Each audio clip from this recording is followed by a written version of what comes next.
swimming in the sludge. The Coast Guard placed equipment called booms around Bird Island to keep any contaminants out. The contractors can come in and potentially use the absorbent booms to scoop up the oil. It's going to be a monumental task removing the cargo ship. In the meantime, Inman says she wants to see more safety measures, including booms around the vessel to protect the wildlife. Reporting in the St. Simon Sound, Christy Turner, CBS 47, Fox 30, Action News Jax. The Coastal Health District issued a swimming advisory for St. Simon's and Jekyll Island beaches until the water is tested and deemed safe.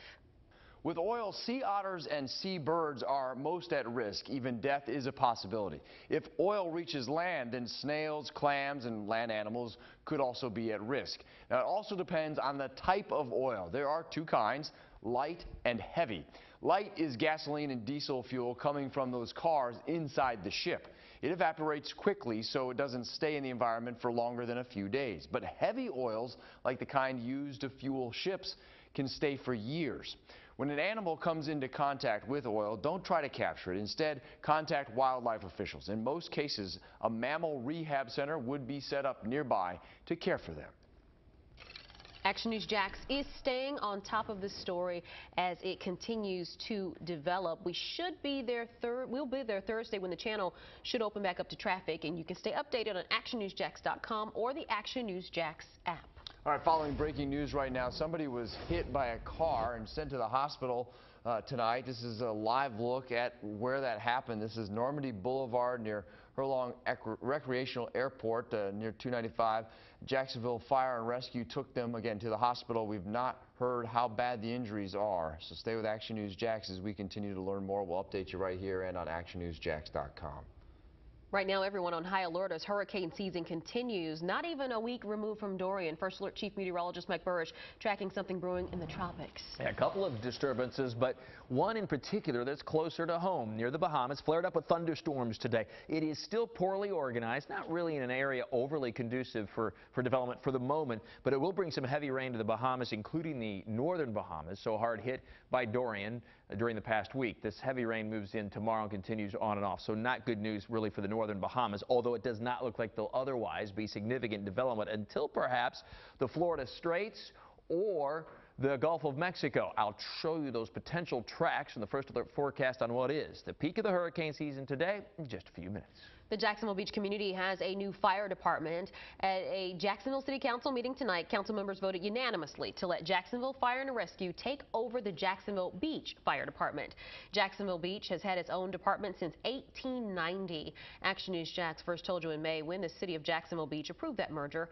Atlantic and Neptune Beaches merged their fire departments with JFRD several years ago. An Action News Jax investigation has uncovered more than a dozen attacks on JTA bus operators in recent years. Just yesterday, a man was arrested for spitting in a driver's face and breaking the glass on the door to the bus. All new at 11, Action News Jax investigator Russell Colburn has an exclusive interview with that bus driver and joins us live. And Russell, that man says he is getting checked for HIV and other diseases. Yeah, what an ordeal for this man. In fact, he got emotional in our interview tonight. We're joining you live from Union and Pearl Streets. This is where that bus was stopped at a red light, a light just like it's red right now, when this random attack, unfolded. Tonight, Jorge Morgobeo is in pain. I'm a good person. I'm a very friendly person, so that was my concern right now about my health.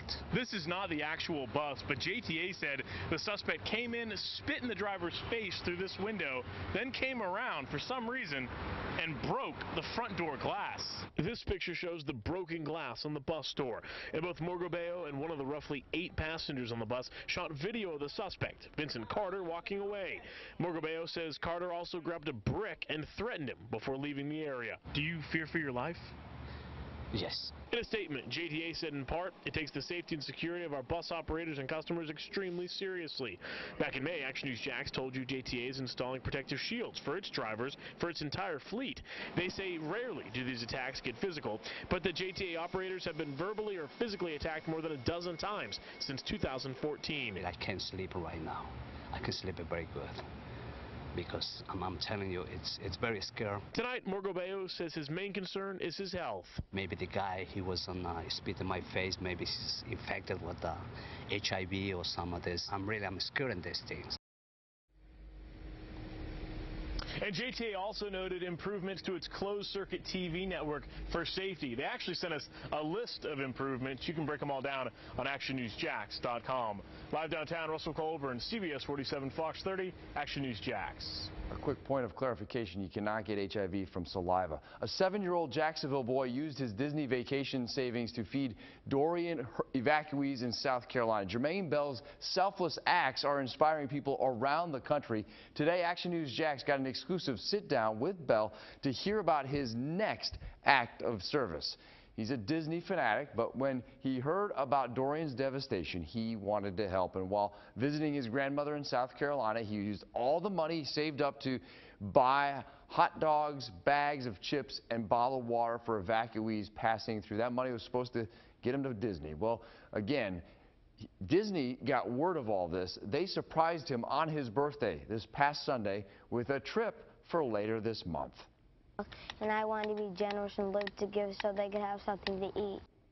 He now plans to get care packages together for kids in the Bahamas. And the Bahamas is getting much needed help, and thanks to you, our viewers, an amazing part of that process.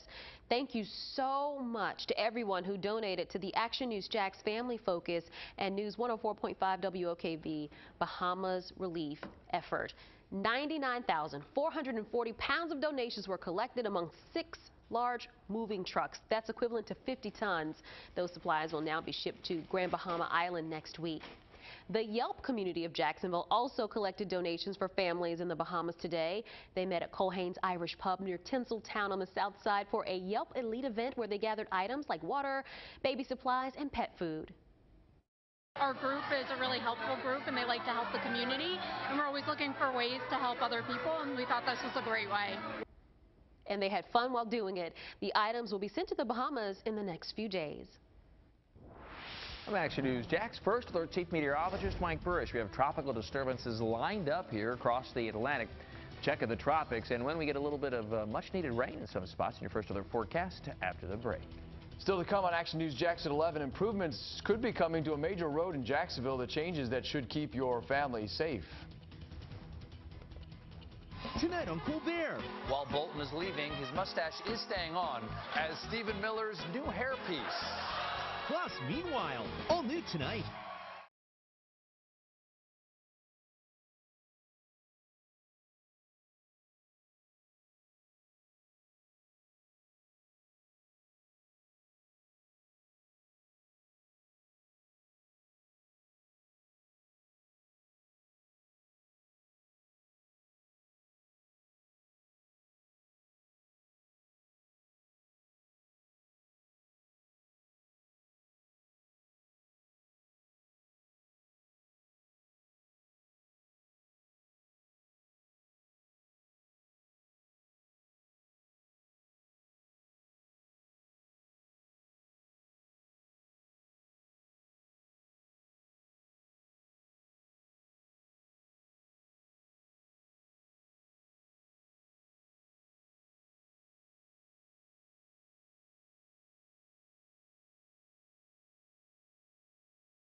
Flashback to 1927. St. Augustine was a bustling town, and the famous J&S Carousel was first built. Fast forward to 1994. That's when the carousel was brought to Davenport Park, right in the heart of the city, and this is where it still stands. But we learned today that a big change near the carousel could become city property, or this carousel could become scrap metal. The city of St. Augustine tells Action News Jax the owner of the carousel passed away Friday, and so now the future of the treasured landmark is uncertain. City manager John Reagan told commissioners yesterday the owner's widow was considering dismantling it. A worker at the carousel tells Action News Jax it could be shut down as soon as Sunday.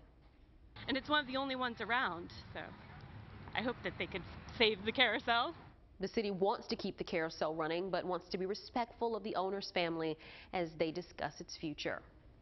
The intersection of Beach Boulevard and South Side, one of the most dangerous for pedestrians. FDOT says about 95 crashes happen each year. Its goal is to reduce that by 10% with a new construction plan. Right now, on a grading scale from A through F, these two intersecting roads are below average. The level of service scale measures the quality of car traffic service, A being the best, F being the worst. Beach Boulevard received a D, and Southside Boulevard got an F rating. Something probably needs to be done with this area. FDOT is proposing to widen the streets, create a two-stage pedestrian crossing, turn lane at Eve Drive, bike lanes, and more. Construction would take a year and would not begin until 2021. Hepatitis A is on the rise in Florida. Next week, the Senate Policy Committee will receive an update on the state's outbreak. As of Saturday, the state had nearly 2,500 reported cases, and to compare, last year the state saw nearly 550 cases. Columbia County will hold a hepatitis A vaccine clinic next week on September 18th to try to prevent the spread of the disease.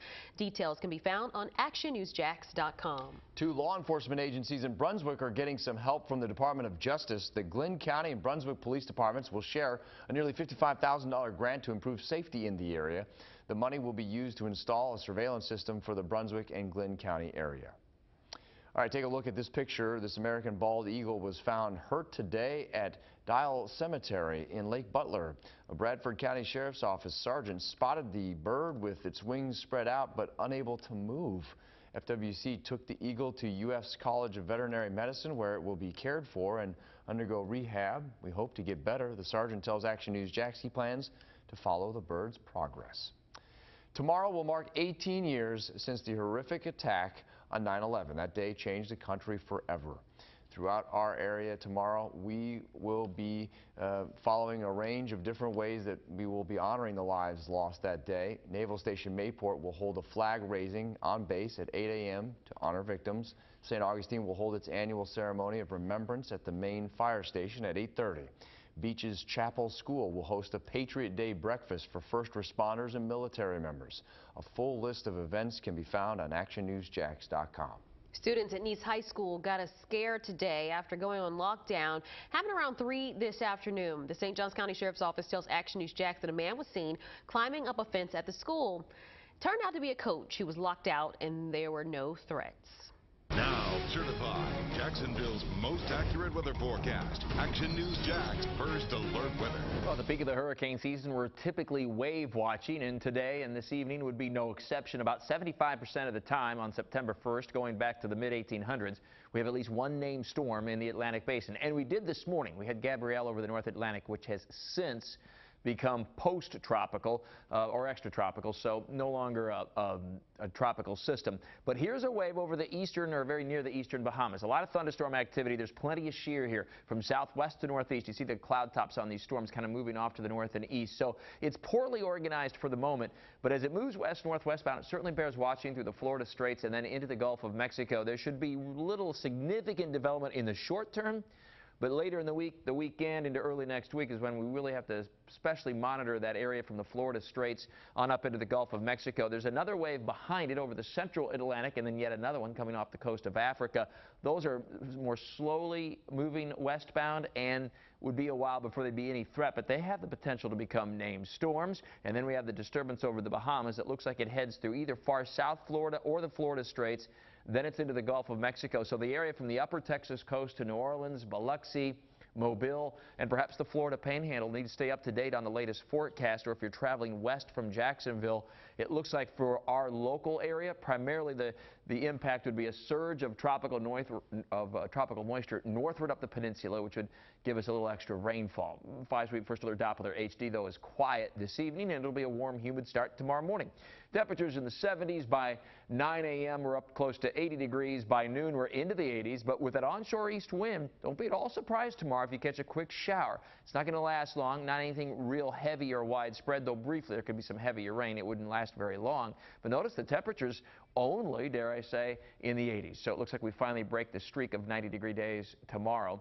And then Thursday is much the same story. With that wind off the Atlantic and a few scattered showers from time to time, temperatures in the 80s, which is what we'll see more of right through the end of the week, into the weekend, which is always in view in the First Alert 7-day forecast. Showers and storms pick up a little bit Friday, more so Saturday and Sunday into the early part of next week. Still warm and muggy at night in the 70s. All of your latest First Alert weather, Talking the Tropics with Mike, the Burrish blog at actionnewsjax.com. And first thing in the morning, certified broadcast meteorologist Corey Sima with our weather updates. An electric company in northeast Florida will benefit from a recent disbursement of FEMA funds. Clay Electric Co-op will receive $2.3 million for distribution repairs related to Hurricane Irma. 12 other communities were also included in the latest round of reimbursements. Clay Electric was the only one in our area. The state of Georgia is doing business, and it's doing it right. According to the governor, Brian Kemp, he announced that Georgia has been named the top state for business for the 6th year in a row by area development. Florida tied for number 12, a drop from coming in at 10 last year. In Jacksonville Beach, a beachfront restaurant has new owners. Ash Properties tells Action News Jax that it bought Joe's Crab Shack as an investment. Joe's is right on Beach Boulevard, overlooks the ocean there. The company says it has no plans to close the restaurant. In August, Action News Jax got a look at some other big development plans happening in Jax Beach. Most of the area, the main stretch of First Street, has been bought. Many developers plan to build hotels, some expected to open as early as next fall. The Sears and Avenues Mall will close by the end of the year. In a statement to Action News Jax, Sears says that a liquidation sale will start mid-September. The company filed for bankruptcy nearly a year ago. Your official Jaguar stations getting you ready for week 2 of the NFL season. So this Thursday, join Brent Martineau, Jeff Lageman on Fox 30 as they preview Sunday's game against the Houston Texans. Jaguars All Access starts at 7 p.m. Tonight on Colbert. While Bolton is leaving, his mustache is staying on as Stephen Miller's new hairpiece. Plus, meanwhile, all new tonight.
It's the best local sports show in Jacksonville. This is Action Sports Jacks, powered by Safe Touch Security. So the squad of rookies shows up at the movies, led by this character with the massive mustache. He walks in with some shortcut Daisy Dukes and a cut-off tie-dye tank top and an American flag bandana. And that was Garner Minshew. How good was Chris Conley last night on our debut show of Jags Report Live at Top Golf? You can catch him every Monday and our show. But he was talking about that guy right there. That's your Jaguars quarterback, Gardner Minshew. And by the way, we just confirmed this for tomorrow. Minshew's college football coach, Mike Leach, will join us on Action Sports Jacks on ESPN 690 tomorrow afternoon on the radio side, right at 3 o'clock. Join former Jags player Austin Lane and me every Monday through Friday, 3 until 6 on ESPN 690. 10 different platforms to watch and listen. More Jags. This morning, Atlantic Coast High School was announced as one of the final schools to join Project 17, a program aimed to place full-time certified athletic trainers at all 17 Duval County high schools by 2020. Also on hand, Jaguars wide receiver Dede Westbrook, an NFL player that values trainers. Action Sports Jack's Marcel Robinson with more. You already on tape? We gonna get there, huh? My very first experience, and I need to get with Scott for sure and take home some extra taping lessons.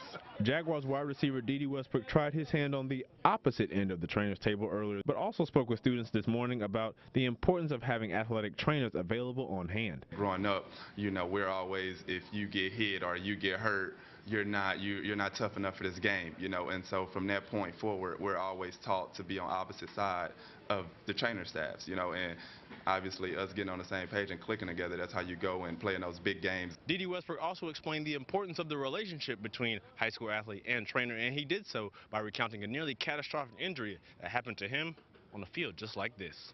Ended up taking a knee to my stomach, you know, and if it wasn't for my trainer, then there's no telling what would have happened, you know, because I probably would have tried to force myself back in that game. And if it wasn't for that trainer pulling me out and telling me, like, Dede, this is more serious than you think, and rushing me to the hospital, you know, probably wouldn't be here before you guys right now. In addition, Westbrook spoke about his concussion that he sustained against Oklahoma State back in 2016, stressing the importance of relying on athletic trainers to play at the highest level possible. Marcel Robinson, Action Sports Jacks. Hey, the Antonio Brown story last month has been bizarre on a lot of levels. Today, the New England Patriots confirmed the signing of the star wide receiver. Hours later, a very serious accusation levied against Brown. The All-Pro accused of rape in a civil suit filed in Florida. Brown's former trainer accused Brown of sexual assault on 3 different occasions in 2017 and 2018. Brown's lawyer issued a long statement tonight denying the allegations. Earlier today, the Gator Bowl committee celebrating the upcoming 75th anniversary by revealing the best of the best in terms of players to play in the Gator Bowl. What a list. Names like Archie Manning, Lawrence Taylor, Larry Zonka, Ed Reed. Fun fact, there are no Heisman Trophy winners. After 75 years into bowl mania, these days it's about keeping the fans coming back for more. And they continue to try to do it. Obviously, bowl attendance is way down, but I was looking through some of the history of the 75 years. It is unbelievable, the players that played here in Jacksonville. That's just a good run. 75 years is fantastic. Yeah, and they're not done. And they're not done, no doubt. All right, Brett, final look at your first floor forecast after the break.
Not as hot, but still a very warm and humid day tomorrow on your Wednesday with a few brief, widely scattered showers, too. All right, be sure to join our team tomorrow morning at 4:30 on Fox 30. We're going to have all the news that breaks overnight for you and your weather and traffic. All right, have a great night, everybody.